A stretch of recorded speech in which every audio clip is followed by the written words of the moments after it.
Alright, don't know what happened there. The stream seemed to went down briefly. Hopefully it's all okay now. But we'll get back into it.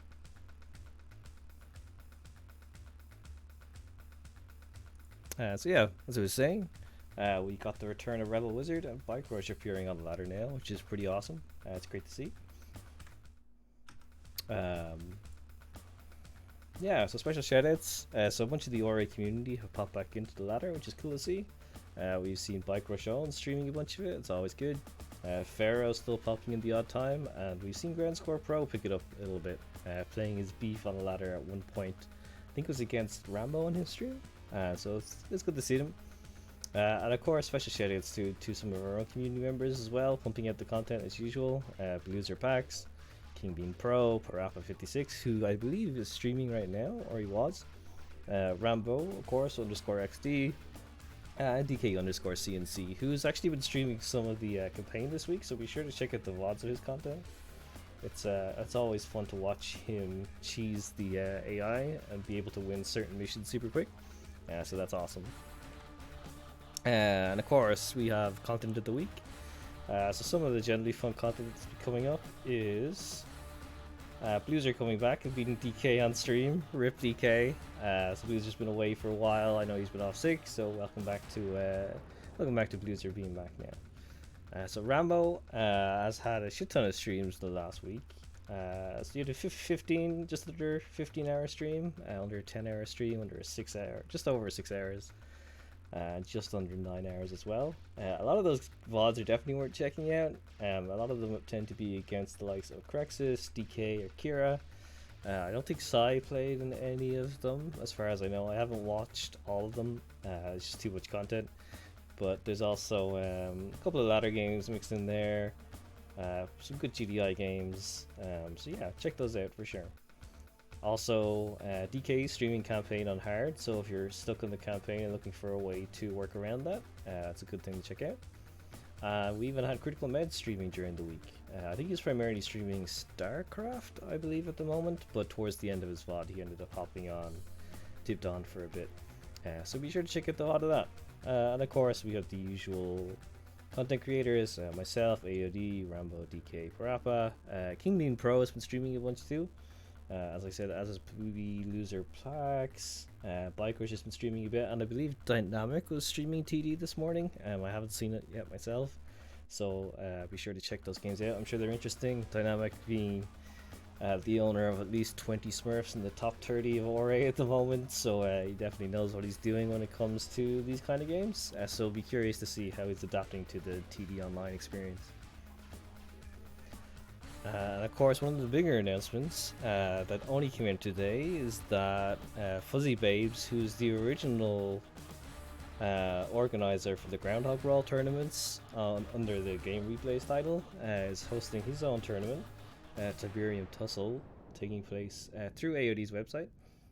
So the details for this, just briefly, are there. It's a single-day tournament. It's due to take place on Saturday the 5th of June, 1:30 GMT. Looks like it's going to be double elimination too.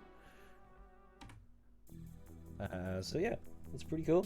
Definitely sign up to that. It's a similar process to the previous tournaments. Go to AOD's Discord and go to the tournament sign up and put the details in there. I can see that already a couple people have signed up, so that's awesome. Should be lots of fun. Clips of the week. I only was able to dig up 2 this week. So people have been clipping it a little bit on the quiet side this week, but that's fine. First one, we got Rambo against Danku at Stay in the Game. The start of the game was immediately over. Staying in the game was kind of just disrespectful to me. I mean, I'm not gonna take it personally or anything. When I mean disrespectful, I mean like he's not gonna win, you know. Against Danku? Yeah, I'd stay in the fucking game for sure, though. Rip. So yeah, basically pointing out that if you're in a situation where 2 players are against each other and one of them's clearly lost, like you should just leave, right? Don't force your opponent to run into you and win, unless you're against Danku, who might screw up at any point during the match. And Parappa getting absolutely tilted on Monday. I think we can all relate to this experience.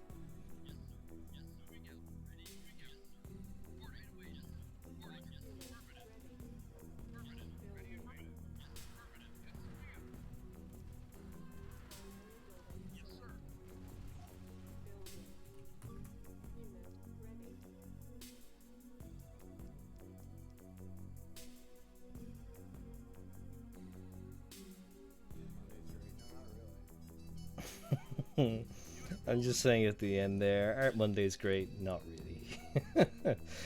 Oh, feels Parappa, especially in GDI mirrors where that shit happens to your War Factory all the time. So annoying. So yeah, there's some of the clips of the week. And that brings us on to some of the cool stuff to check out from the community. So Meds has been working away on some pretty funny limited edition Pokemon cards, and I believe he's got more on the way. So keep an eye out for those. They're pretty good, pretty accurate. I like them. He still has his work in progress map, Split Ends, going on. So you can check it in the custom matchup lobby using the words there, CM Split Ends 1v1. You should find it. Just take the latest version of it. Again, as mentioned before, there's a TD Mega Map Remaster mod. You can check that out. There's a CNC stats table. It's fairly useful if you want to easily read unit structures, all those good stats.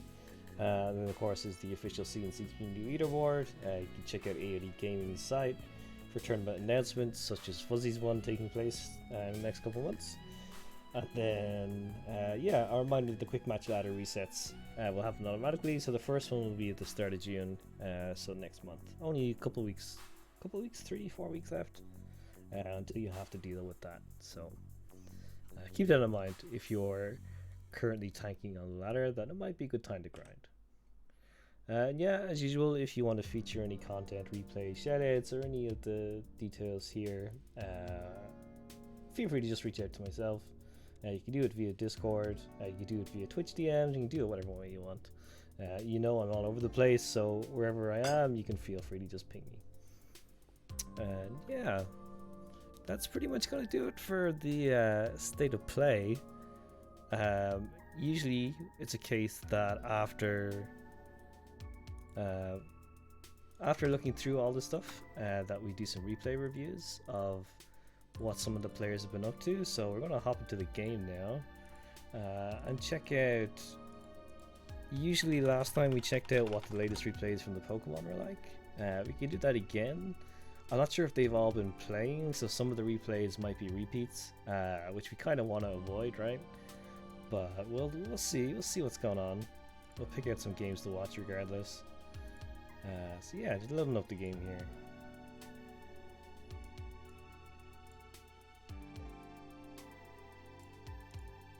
Let's go.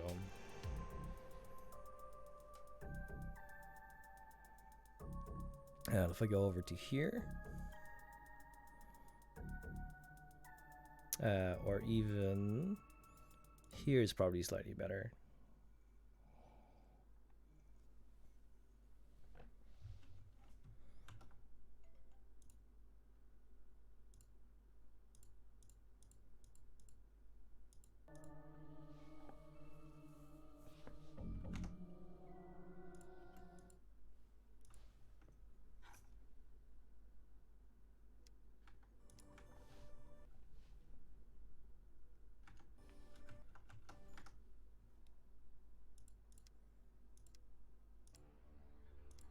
There we go. Awesome. Alright, so let me just have a quick look at the Pokemon list we got here. That's the first up. We'll probably go from the bottom up, actually. It makes more sense, right?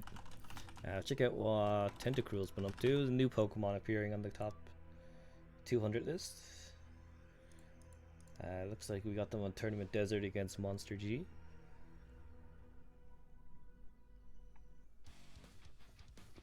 So it looks like Tentacruel spawning top, Monster G down bottom. And looks like a relatively new player. I'm not sure what this downwards Conyard stuff is about. Maybe they're planning to crawl along this side of this with refs, but this seems unnecessary, to be honest.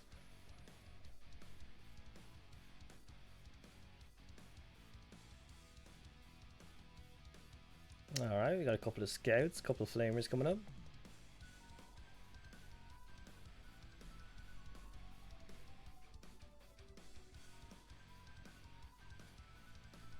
Pretty solid anti-scaling pattern.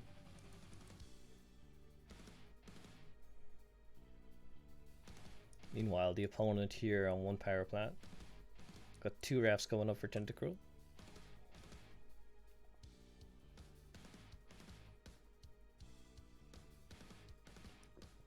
Third ref coming up.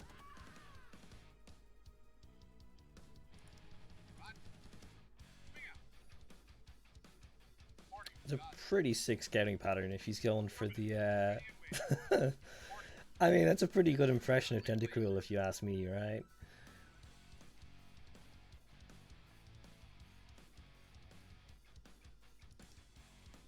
Meanwhile, the opponent here is up to 2 ref. Still on 3 ref here. Likely going to get the strip up. Yeah, Monster G is definitely looking in a rough way here. Waiting to see the strip.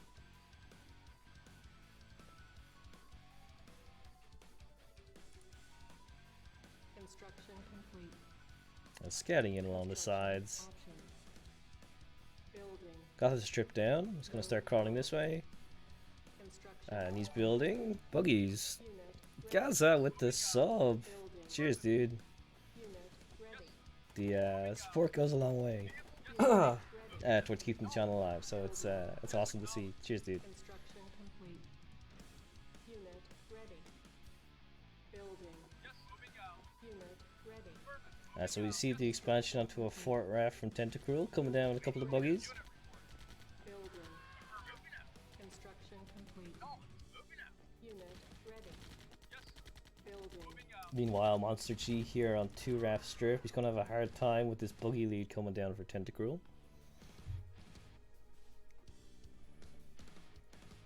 Hey GDI main, you need the emote. Loving it. Loving it.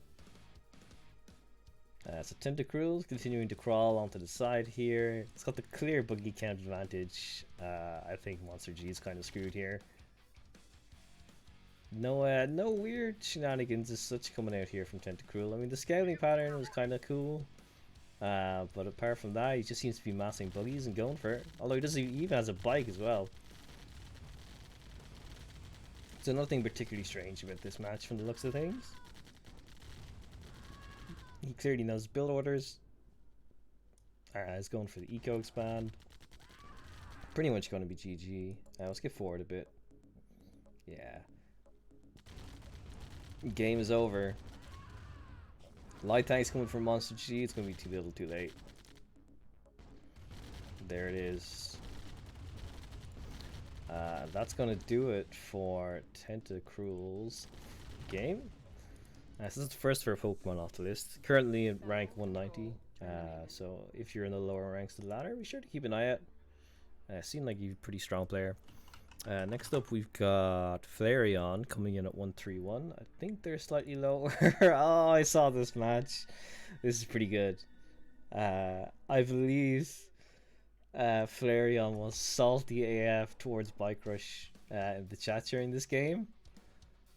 This is pretty funny to see. So on the top we've got Bike Rush, which is cool again to see him on the ladder. On the bottom we've got the Pokemon here, Flareon. Going with the forward power plant, Rax, as is Bike Rush. With a refinery coming up. Yeah, and he's gonna use the harp to scout him. Has Bike Rush been engineering people? Asks Fuzzy. Yeah. He's always done it anytime he's been on the ladder, more or less. Which is surprising. Like, you don't need it to win. Like, he's obviously a good RTS player. Like, he could probably beat a majority of people without it, but he's not so much using the engineer and APC, just the walking engineers. So it looks like Flareon here has gone for the 3 Apaches. Is now manually building Apaches. The Harvester here is getting the scout off. Looks like he's sending in Apaches to take out the Conyard. A couple of Rocket Men coming out from bikes. Good responsiveness. Gets the Conyard. With the 3 refs here though, and the ability to continuously make units, I kind of think this Pokemon's a bit screwed here. Bike doesn't know about APCs? Of course Bike knows about APCs. Pretty sure he's one of the reasons it got nerfed in the first place. He was one of the few people who was giving the community's feedback through the the community thingy.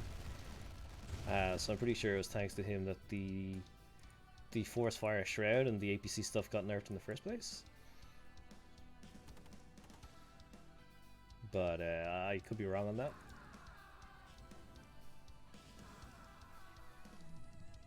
This is gonna be bad time for the Pokemon. Yeah, there's nothing you can really do here. Like, all the micro in the world isn't gonna save you, because like even if you deal with this, you won't be able to deal with this, especially if it keeps coming, like this and this. And I believe it was at this point the Pokemon was spamming abuse with Bike. It was pretty funny. It's a shame you don't see the chat logs in the replays, but it's probably for the best. Some okay micro here. Like, he's clearly what's he doing? He's got these on hotkeys. Yeah, there's 2, there's 3. So he must have each one of these in a hotkey or something. And he's trying to focus fire all the units. Like, he survived somehow to here. But I don't know how he's going to deal with this. There's a lot of Rocket Men on defense. Bike Rush is kind of broke, but he's just going to build more Rocket Men. And yeah, like, you can't do anything. This guy's broke. It's going to be GG. And Bike Rush takes it. Nice. So next up on the list, we got Arcanine. He's coming in at rank 95. I think we watched this replay last week, so we won't rewatch it. We'll watch the one before and see what they got up to. Oh great, it's me again. Sure, let's check out this one.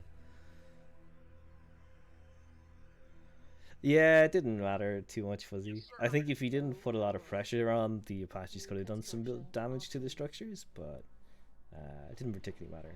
So Pokemon on the right, myself on the left. I've no memory of this game, so this ought to be good. Assuming I get rolled. Instant Deploy is interesting. Don't really do this much anymore.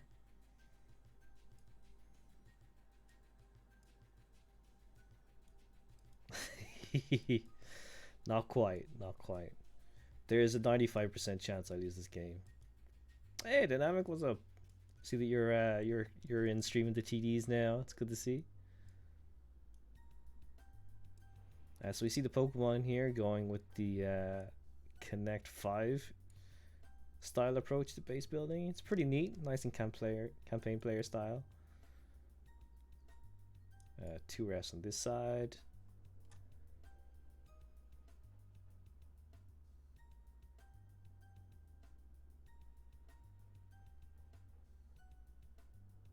Getting a scout off of some sort. Ready and waiting. Moving out. Moving out. Ready and waiting. Right away, sir.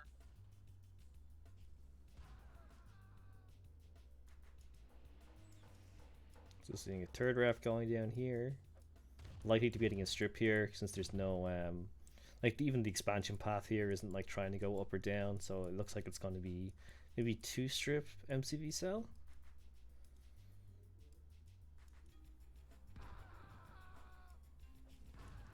Coming out with some buggies.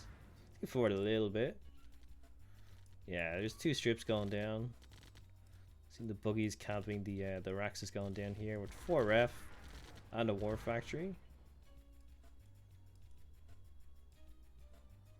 Still is the MCV. Ah, there's a cell. Yeah.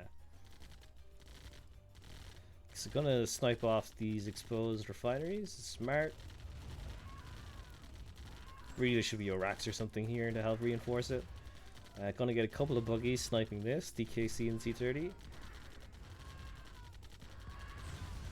Then goes the War Factory, and with that, you're kind of in a tough position. When it gets to a certain volume, buggies are going to out micro Grens, especially if they can get around a Rax. It's going to be painful.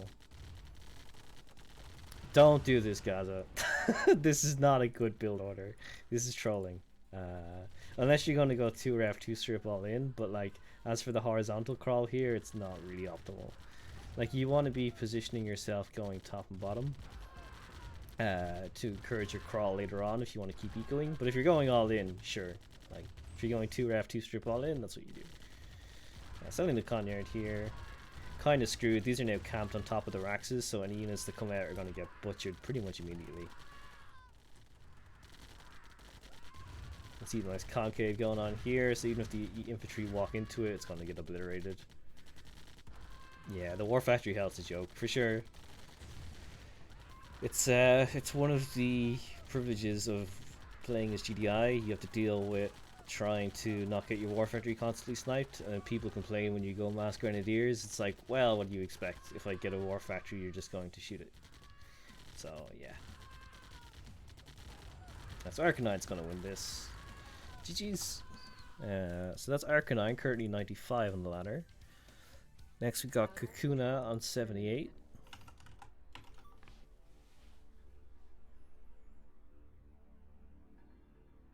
I think we watched this game the last day, so I'll check out this one. Against AGP. I think this is Ground Score Pro. I'm not too sure. Just place it and hope for the best. Yeah, Gaza, you're in for a world of pain if you do that, friend. Like, you really got to be careful where you put your War Factory and have a bunch of infantry around it. But yeah, Kakuna on the right. All-time greatest player.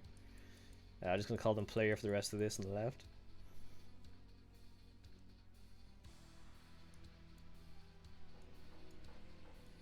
Just like Kakuna going for a fairly standard deploy here. Most players move this Conyard up to here and then do this. This, like moving a couple tiles and then moving like here, lets you get 2 refs on this field, I guess, in a more optimal positioning. Meanwhile, we got player here going for the 1 ref, probably 2 ref. Yeah, could have this right next against the Tib, but that's alright. Kakuna has gone for the 2nd ref here. Yeah, place it in front of the opponent so it's nice and quick. You're not wrong. Interesting, I wouldn't really get 2 ref on these fields, they tend to die quickly. Kakuna using the silo here to get a better ref positioning. This is nice. Crawling downward straight away instead of up. Okay. So with the 3 refs on this side, expect to see a strip coming out next. And since there's been nothing built here for a while, I'm guessing a strip will come out here too. So it's going to be 2 ref strip versus 3 ref strip. Although there is 3 refs here, so it's about even until this Tib runs out.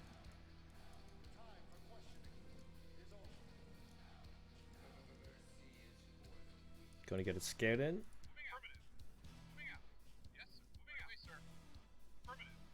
How far are you off the second development now? Probably about 10 or 11, Gaza. Not a huge amount of subs at the moment. So there we can see the strip coming down for Kakuna. The strip here coming for the player.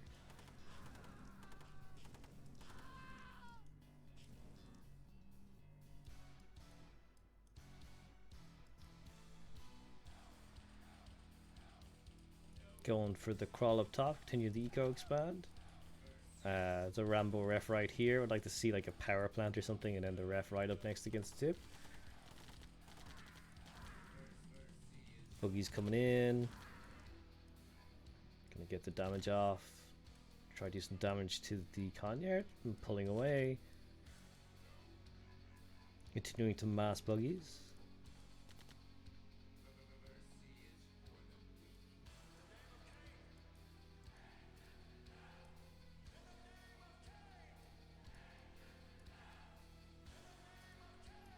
Alright, so Kakuna is now continuing to eco expand. We're seeing a 2nd strip coming out for the player here. Will we see the cell? Now, this is very all in. Like, if you're on 4 ref, 2 strip, especially with 2 refs here, like, you're gonna want to sell this and just send it. This could be pretty problematic though.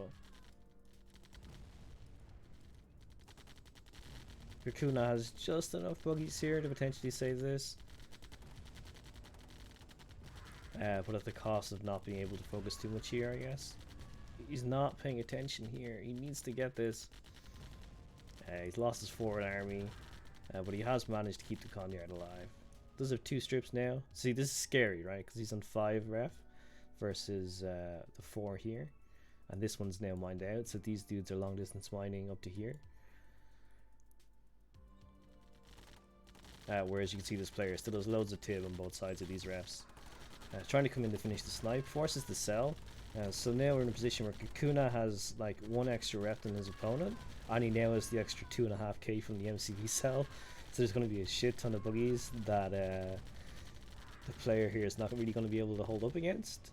He can try camp with a couple of turrets because he still does his con yard, but he hasn't really used it a huge amount since getting the 4th ref and the 2nd strip down.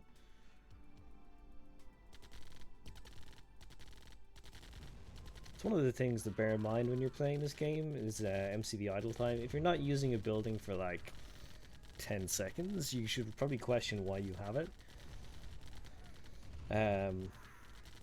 When it comes to things like your MCV, it's like, well, I haven't built anything in the last, 10 seconds. I don't have anything queued. I don't really plan to, unless you're like playing super defensively and planning to use it for turrets or something in a very specific situation. Maybe you should consider selling it and just sending your units. There's the sell eventually. If this was earlier, it might have been more effective before forcing the sell here. But because this guy got the money from it, and has a couple of light tanks mixed in, this is nice. It's going to be very tricky to deal with.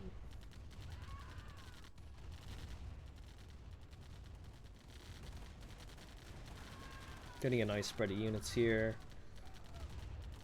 Light tanks doing serious damage up top.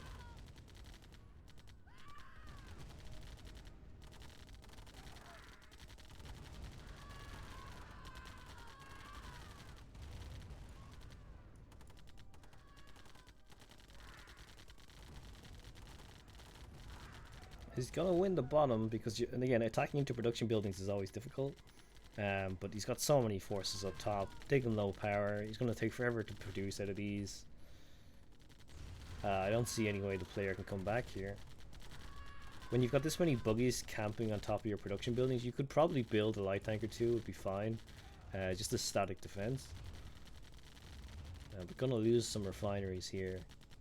Trying to go on the counter attack, but there's enough buggies here to hold off whatever you're going to go for. And the real question is here, what are you targeting? Like, how many buggies are you going to sacrifice for this power production building? Like, these cost 300, and granted, if they're low power, your production slows, but he's got 2 strip, and he's got plenty of other power plants around. Granted that he probably only has vision of these now, but by sending all your units out here, they're going to get farmed in the production buildings, and you'll have less units back here to defend.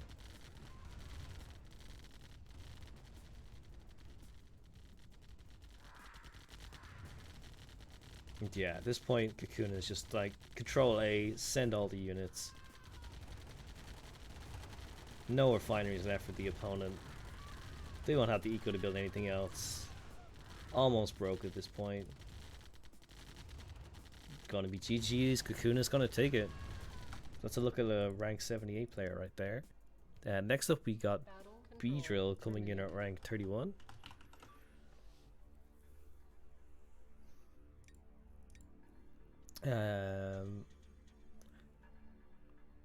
Don't think we watched him play against Blackie last time, but just in case, we'll pick a different one to watch. I'm trying to remember from last week which one of these we watched.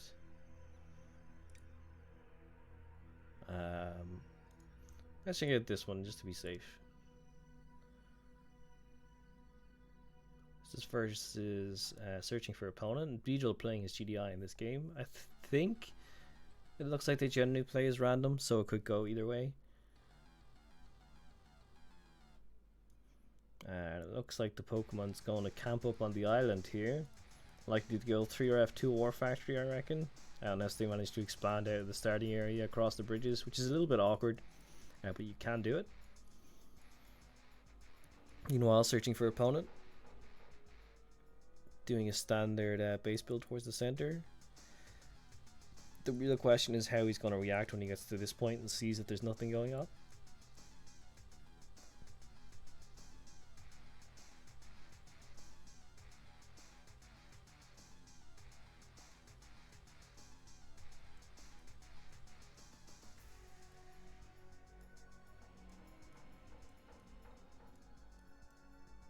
Alright, got 2 refs in the back here. Meanwhile, we got B-Drill going up with 2 refs here.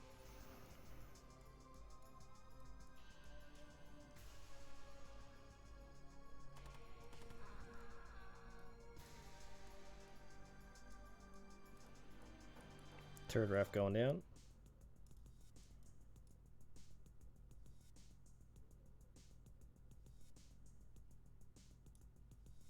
I don't know what this harvest doing.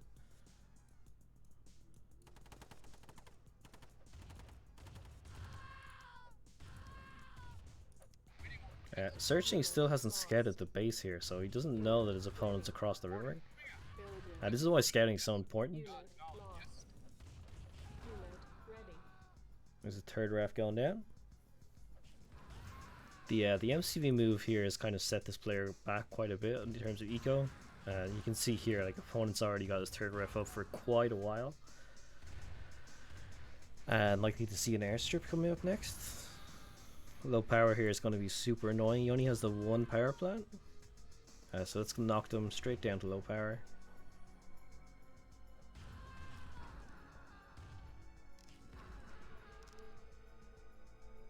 Alright.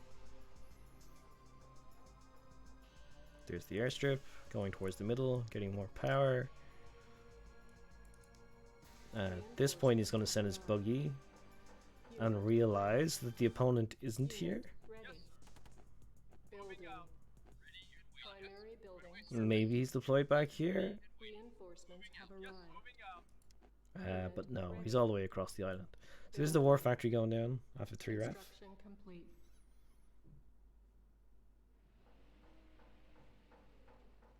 We got 4 refineries here from searching. Tanks starting to come up.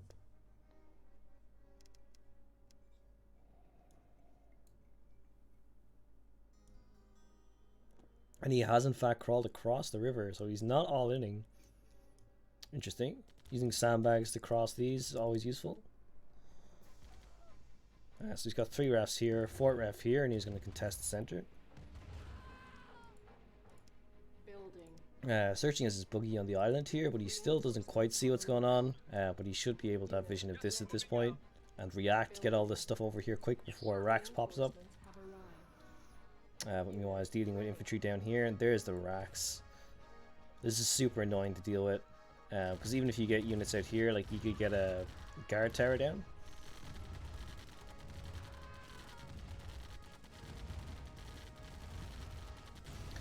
Down goes the Rax.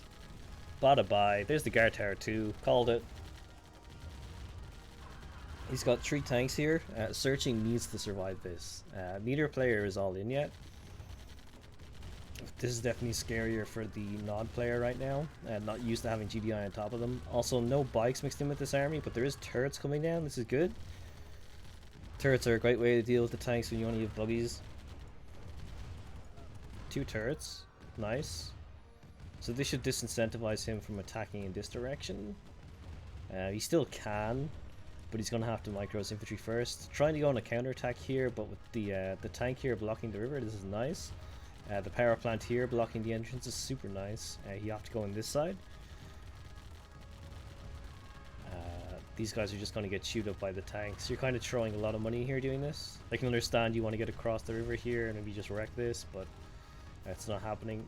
There's the racks. These need to be force fired onto this. Pro tip, if you haven't tried this before, similar to your infantry, you can double click structures. I'm pretty sure it works for defensive structures. You can double click these and you should be able to select all 4 of them and then right click the building.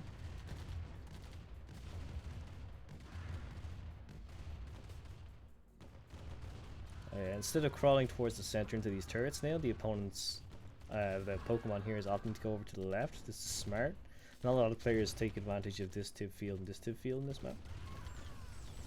It's good map awareness. So there's no point in building into the turrets, right? You just want to kind of hold this, so maybe get a Rax down here, even a guard tower, just to be defensive.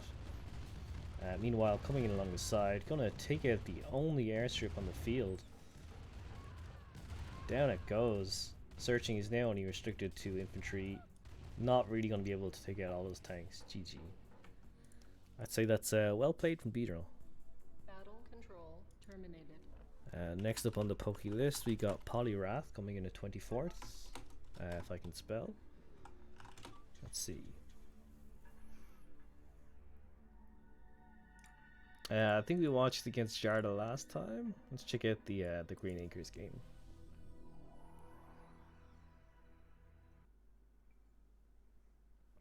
Alright, we got fly power, 0-1 at the top. Unlucky Conyard move. Don't take your Conyard here and manually click here, or it does this stupid pathing. You need to take it and manually click over this direction. Poliwrath on the bottom, going for the power plant.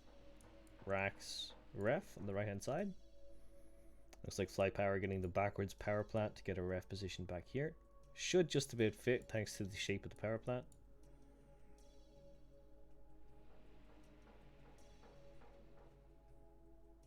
Yep, there it is. Not getting a Rax is super sketchy against GDI. I guess it's a bit of a travel distance, but you'd want to get your own scouting off early. Thankfully he hasn't been punished for it on this occasion. So getting the forward Rax here. He could have offset it to this position.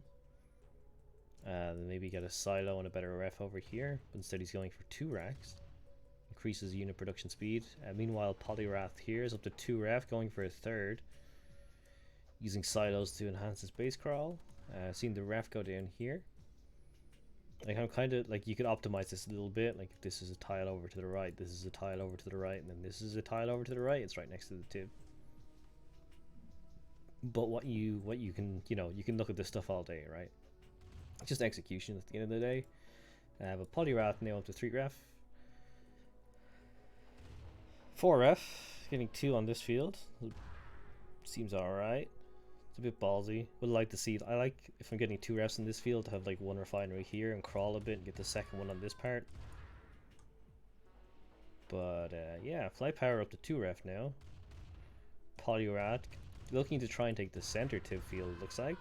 Nice forward racks. Like to early ref the middle. Problem with this is GDI. If you're taking it early, I'm assuming you're pulling it back here, your refinery. Problem with this is that if you're a nod player, if you're against a nod player and they come into this area and they have a turret, this is totally screwed. Or if they have a couple of Raxes and tanks or buggies, they can, like, your harvester is ahead of your base, so to speak, so it's very hard to defend unless you're in front of it. Like usually I think this is kind of okay. If you get a Rax here, get a ref here and a Rax in front of it, you might be alright. But getting a ref down here is going to be much harder to defend in the center. Rip the War Factory, and we are seeing Orcas coming out from this player. Big fan. Big fan. Hey Eddie, how's it going, dude? We're just catching some of the games from the Pokemons at the moment. We're looking at Poliwrath, who actually went for Orca in Green Acres against GDI. I think Lunix game versus Bronze kicks off in like 13 minutes. So we should get to see all the Pokemons here. So that's Poliwrath's game. Very nice, very clean. Didn't go for a War Factory, just opened with Orcas instead. Took down the opponent's War Factory here with Grens, and then yeah, just overwhelmingly wins. GG's Poliwrath. Next up we got Weedle. Weedle coming in at rank 23.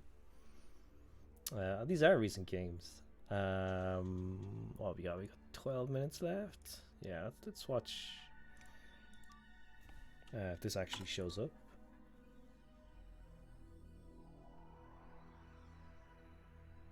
Okay, let's see how W takes on Weedle here.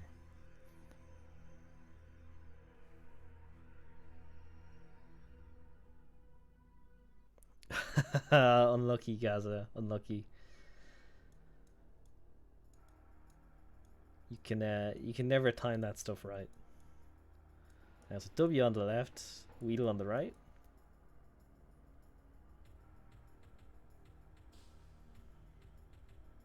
Yeah, let's get forward just a little bit to see what kind of shenanigans we got. We got 2 ref here, fairly standard. 1 ref here. Fixed your mic, Gaza. Nice. What was wrong with it?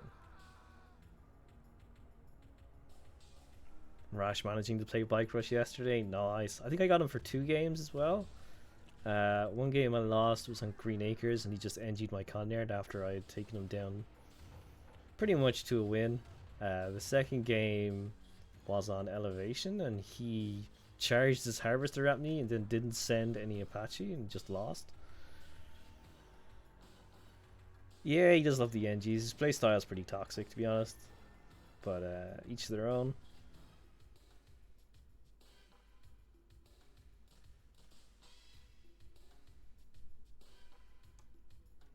So we're seeing W here going for 3 ref, but there's 2 ref here going into the strip.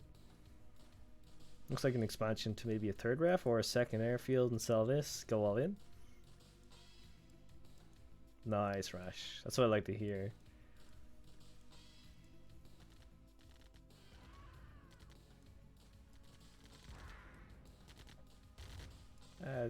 W's doing alright actually here with his kind of build order. It's not amazing, but it's pretty effective. Like once you get 2 refs in the main, 1 ref here. Like you can, as GDI, you could probably push getting 2 refs here and then getting 2 ref up here. But it looks like Weedle is quite delayed in getting his next structure, so it's likely quite a late ref. I'm not quite sure why it's so delayed. Might have been busy just microing his buggies over this side.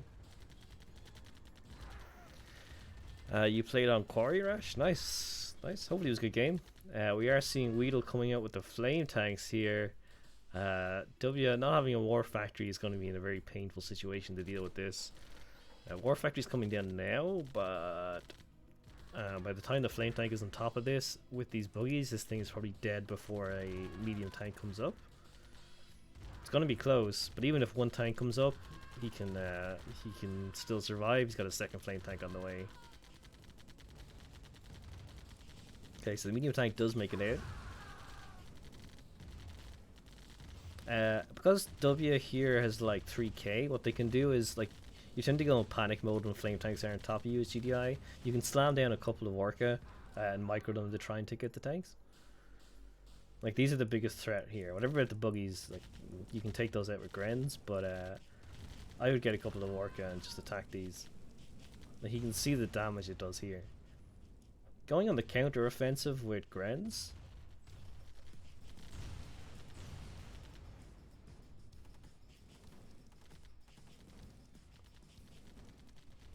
What are you supposed to do versus a nod that makes an air unit at the start? Cry.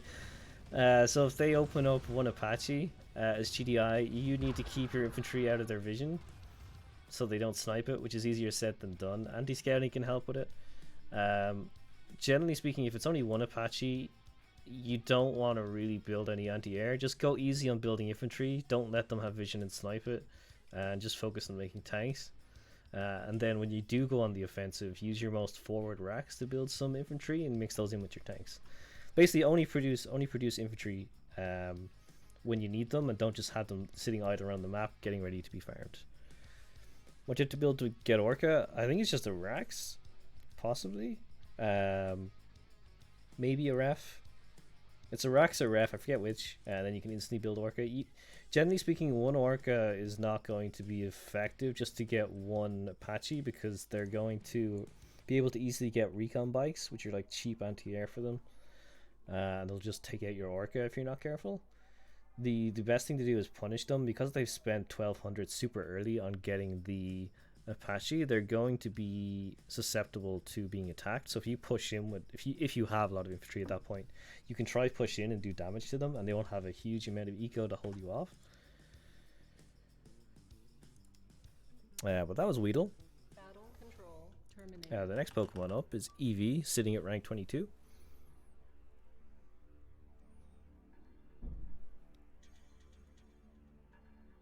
Check this one last time. We'll go with this game just because it's short and should let us transition into the tournament matches soon.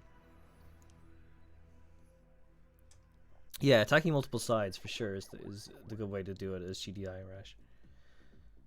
Having small groups of 3 Grenadiers attacking from 4 different sides is better than having one clump of like 15 Grenadiers attacking on one side, because the Apache does do a little bit of splash damage. But here we have the Pokemon Eevee down on the bottom, and Hobby Speeder up top. Hobby Speeder opting to go Power Plant straight into Ref here. No Hand and Nod, no Rax.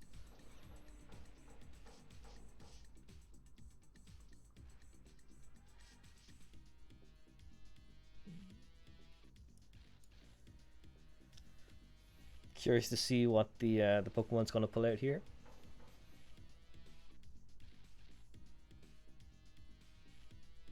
So far, so good. 2 ref, 2 ref. Getting the power plant. Going to do a crawl with it. Hobby Speeder opting for the 3rd ref. And 3rd ref here from the Pokemon. Hey Ron, it's good to see you. You're starting your game with Lunac shortly, right? Like a couple minutes?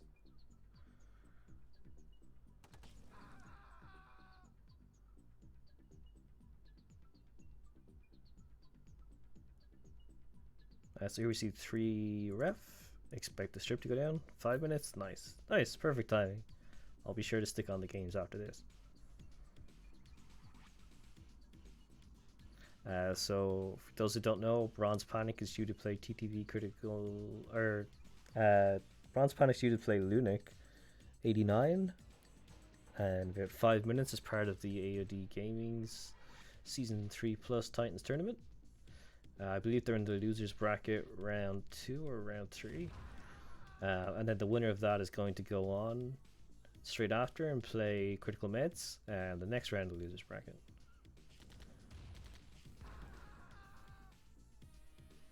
So here we see the strip coming down, and it looks like the Pokemon here opting to go for Humvees. I tried a bunch of this on this map. It kind of depends on the skill level of your opponent. If they're a very good Nod player, they should win. If they're not as good as you, you have a good potential to win. Again, like Humvees cost, what is it, like an extra 50 quid? They're like 400 versus... Is it an extra 100 or an extra 50? I always forget which, but they cost more because they have a slight extra tick of health. But it's, in the end, like buggies are just more cost effective and trade out better on one-on-one fights. So unless you've got better micro and you're using them more effectively or in groups, you should lose. Should being the key word here. And it looks like Hobby Speeder here went for the 3 ref, 2 strip, all in. 100, yeah, that's it, Rash. Cheers. The extra 100 quid. Yeah, Boogie's only 300, these are 400, right? Checks out. So more Humvees here. Seeing a comm center come down for GDI. This enables the use of AGTs, which could be fairly effective against large swarms of light armored vehicles. But it's a bit of a sketchy choice. We'll see how it pays out. Here's the AGT.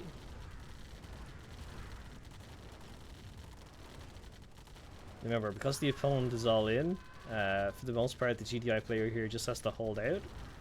And if they survive, they'll be able to counterattack with better eco and just win. And it looks like he's going to survive. Hobby Speeder not focusing down the War Factory here. So he's going to just keep being able to make tanks. Yeah, he's in a bad way now. Still the Conyard here too. Like, this is kind of a trap wanting to sell this. It'll give you an extra 2.5k, but like if you lose any key structures like power plants or your production buildings, you're kind of screwed.